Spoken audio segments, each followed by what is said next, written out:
With just 3 months until a critical presidential election, Donald Trump faces the potential for significant legal repercussions. Despite these high stakes, the Republican candidate continues to express frustration and anger towards certain GOP officials, such as Georgia Governor Brian Kemp and Secretary of State Brad Raffensperger. At a rally held at Georgia State University in Atlanta, Trump appeared to campaign against Kemp, criticizing his performance. Trump remarked, "Your numbers in Georgia are very average. Your crime numbers, your economic numbers, all of them. You can do better with a better governor."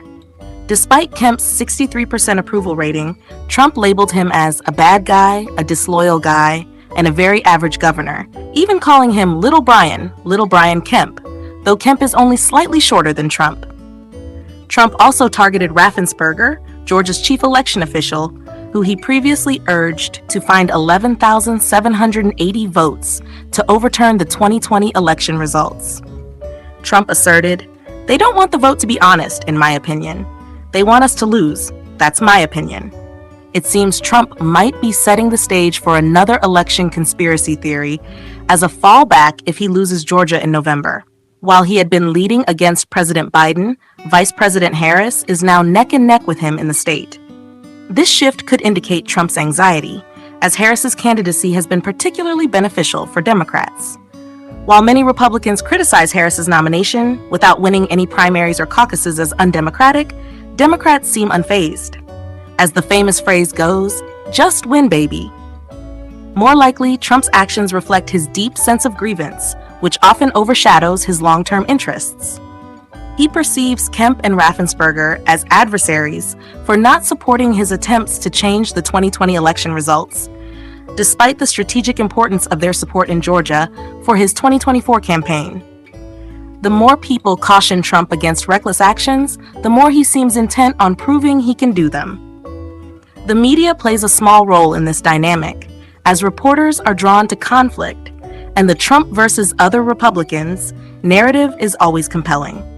During his 90-minute speech in Atlanta, Trump touched on other issues like border security and crime, though with his usual exaggerations. If Kamala wins, it will be crime, chaos, and death all across our country. However, these topics received less attention compared to his criticism of a key swing state's Republican governor. This situation raises questions about Trump's genuine concern for his policy positions. What seems to truly drive him is his perpetual sense of victimhood, his complaints about being targeted by hidden forces, and his fixation on revisiting the 2020 election, despite it not being a primary concern for the voters he needs to win over. Voters consistently prioritize the economy, and recent disappointing job numbers and market downturns haven't helped. Additionally, tensions between Israel and its adversaries are at their highest in decades, yet Trump did not mention Israel in his Atlanta speech. The only positive takeaway from Trump's appearance was his avoidance of a previous controversial comment about Harris. In hindsight, Trump's campaign might have peaked early in his convention speech before he deviated from the script. The GOP convention now feels like it occurred a long time ago, and the assassination attempt on Trump seems even more distant. Trump had a straightforward path to victory against Biden and still has a chance against Harris. However, his lack of focus and dedication to the necessary work raises doubts about his commitment.